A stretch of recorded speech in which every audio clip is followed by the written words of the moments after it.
Hello and welcome here to TalkFCB and welcome back to the channel right here today, guys. And we do have plenty of Barca news. We've also got plenty of build-up really and discussion ahead of Barca's return this Saturday, their first game returning to the Spotify Camp Nou. It is going to be absolutely electric. So coming up today, we're going to be talking about that return. We've got fitness updates as well, and we've got real discussion on our defence, along with some transfer rumours as well in that department.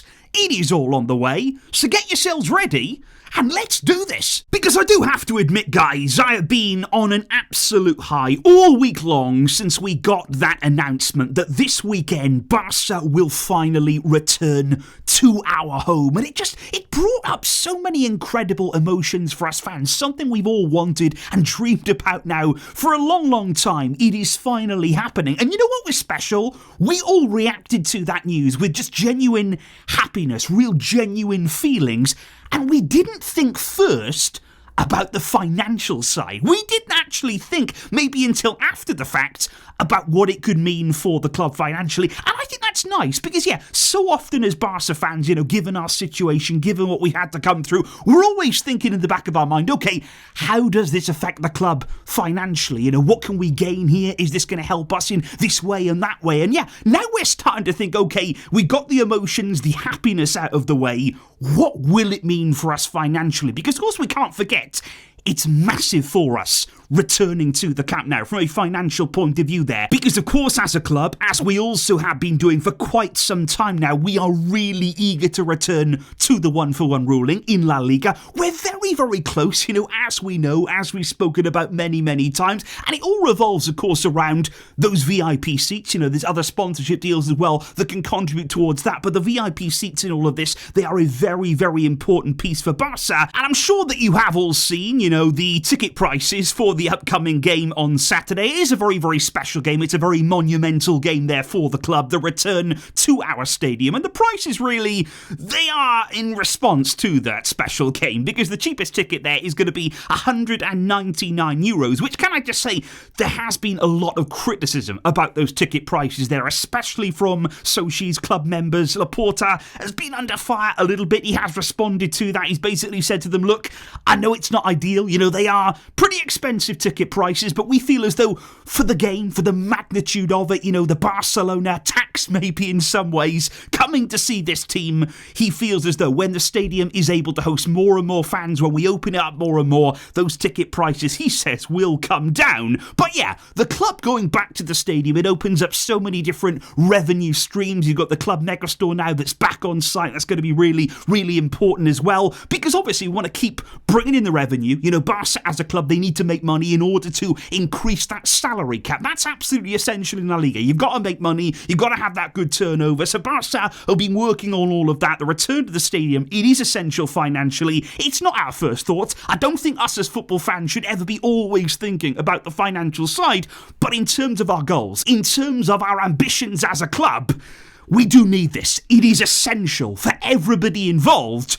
And this is a big step in the right direction. But indeed, guys, if we do head back over to the sporting side of things, I hate it when I have to become an accountant there. I'm not a qualified one. I'm sure there's many, many good ones out there. Not exactly me, but yeah, let's talk about the sporting side at Barca, because in terms of this weekend, that very special game, that big occasion that we have coming up, Barca are going to be able to call upon Lamine Yamal, Joan Garcia, and Rafinha for the game on Saturday against Athletic Club. And you just think there about the strength of the squad, how much it will improve with those players back available there. Yamal, of course, has had a bit of rest throughout this international break. Joan Garcia making his eagerly anticipated return. And just think about what Rafinha can bring back to this team in terms of that work ethic, in terms of the intensity and the energy that he can bring to our forward line, along with all of the output, the goals, the assists that he can bring this team. So absolutely massive there to see Rafinha back with the team, excited to see his return. Now on Pedri, we knew that he was a little bit behind the others. He's still, to be honest, ahead of his own schedule. And he's also been suffering this week, unfortunately, with a few stomach issues to go along with all of the other stuff as well. But apparently Pedri, it might be too soon for him on Saturday, but we are hoping that he will be fit and available in some capacity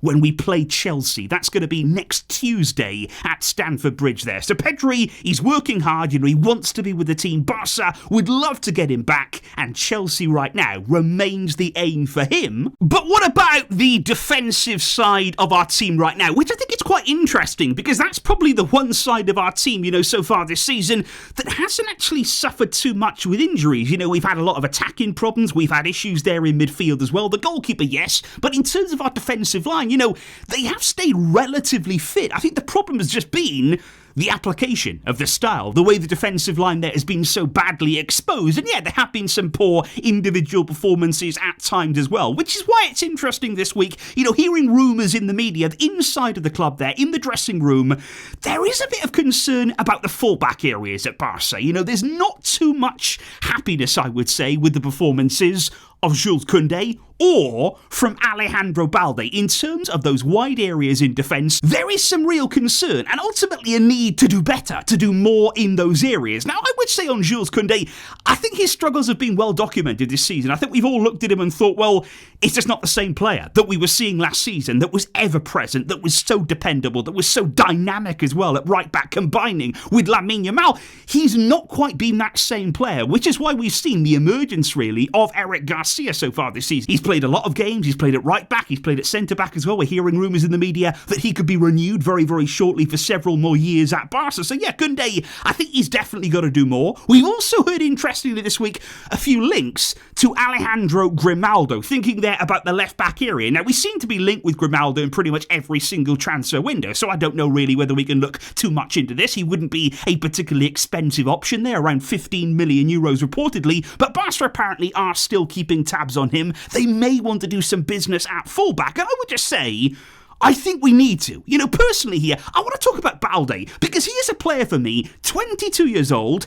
He's insanely talented. He is an absolutely brilliant player at his best there. He can defend. He's a very, very solid defender. When he's locked in, when he's switched on, he can make outstanding runs forward. He's got pace. He's got power with the ball. He can run with it. He can go inside. He can go outside. He can do it all, in my opinion. He's still working on that final ball, but he has come a long way. He has certainly improved as well in that area. But you know what my issue is, in my opinion, with Balde right now? It's the fact that he's an undisputed starter, and he knows it in this Barca team. I personally think that's a big, big problem there, that somebody like him, he's still a young player. Like I say, he's still only 22 years old. He shouldn't feel as comfortable as he does with his place in the team. In my opinion here, I don't think Balde should have it in his head, oh, yeah, obviously I'm going to play. When I'm fit, when I'm available, I'm going to be in this team no matter what I do. That's not good for a young player here who should always be improving and adapting and working on his game here. I think, you're looking at Gerard Martin, I admit that he's improved. As the games go on, the more chances that he gets, he does improve. His level has certainly increased. But do you look at him and think, oh yeah, one day he's going to be the leading man at left back. He's going to be our starting player. I just don't see that personally. Yeah, he can provide cover. He can be a backup player, but he's not really going to push Balde. He's not going to replace him in this team. And Balde knows that. And I just think right now, he's gotten too comfortable. There's more to come from his game. There's more that he can do right here.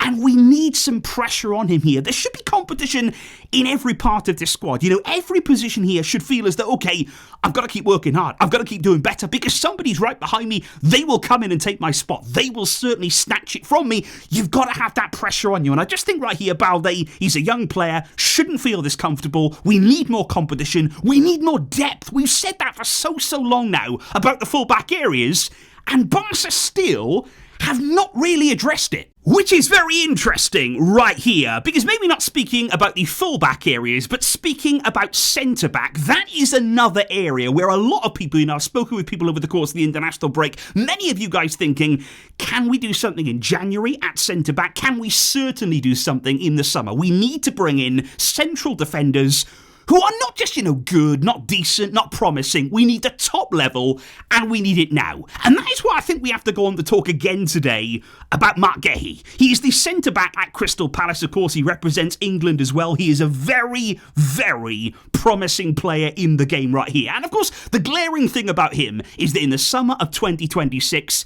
he will become a free agent. Now, Crystal Palace, they already know he's going to be leaving. And Crystal Palace, by the way, this season, and for quite a while now, they have been absolutely outstanding. Guehi is a massive, massive part of their whole team. He is such an influential figure for them from centre-back. He's able to do so much with the ball, without the ball as well. And Crystal Palace know that they are going to lose him in 2026. But as I've always said here, Barca, they are definitely interested. You know, those are the reports that we hear. We hear them in Spain, in Barcelona. We hear them as well over here in England. Barca definitely are looking at Marc Guehi. And the reason for that is because, yeah, there's lots of interest in England. You know, Liverpool are very, very close to signing him back in the summer. But what's crucial here is that by the time that Liverpool can actually officially open talks with Guehi about signing him on a free, he might have already gone somewhere else, because as I've said about this before, Marc Guehi is available and able to speak with clubs outside of England from January. Now, Premier League clubs, in order to agree that free signing, that free agent, they have to wait until the summer. They cannot approach him in January. Now, Barca, they've got that advantage. Now, we will be competing with Real Madrid. We will be competing there with clubs like Bayern Munich. Every single top club, they are looking at him. They would like to sign him. But what I would say in Barca's defence on this one, you know, something to keep an eye out on our side, we're actually quite good at these deals. You know, we have done several important deals for the club on frees. You know, we're very, very good at handling these situations. We're able to agree a good salary structure. We're able to convince players to come and, you know, be part of this team. And I will just look at it right now. I think we could present a very exciting project to Marc Guehi, you know, to say, look, you want to come in, be a massive part of our defence there? You and Pau Cubarsí, you could lead us into the future. You could be the staples of our defence for many, many, many years to come. And how exciting would that be for him? They're looking at that exciting project, looking at that. There's a window for him. You know, for a lot of these top teams here, you know, he's thinking, am I going to play? Am I going to be able to go in there and really make an impact? I think if you look at Barca right now, especially with lots of questions ahead of the summer, with Christensen, with Araujo, with lots of our players in the defence, there is a real opening for him. And I would hope that he can see that there. Barca will be in a position to offer decent wages, and I would certainly keep an eye on him, because we are in need of top defensive players. There's no doubt in my mind that he could play our style of play, that he would fit in there. He's very, very comfortable as well on the ball. But yeah, guys, what are your thoughts there on Marc Guehi? How much would you like to see him at the club? Would you really make an attempt to sign him this summer? Do you feel as though Barca can compete with Real Madrid, with Liverpool, with Bayern, if they are all interested in him? I don't think we have to worry too much about the interest from Man United, by the way. But yeah, we'll just wait and see what happens. But guys, let me know all of those thoughts in the comments down below here today, and of course based on everything else that we have discussed. I'm so excited for the weekend. We are getting closer every day. We are closer to our return to the Camp Nou, and that is so special. Thank you indeed here for watching and for all of your support. But until next time, as always, Vesca, El Barça.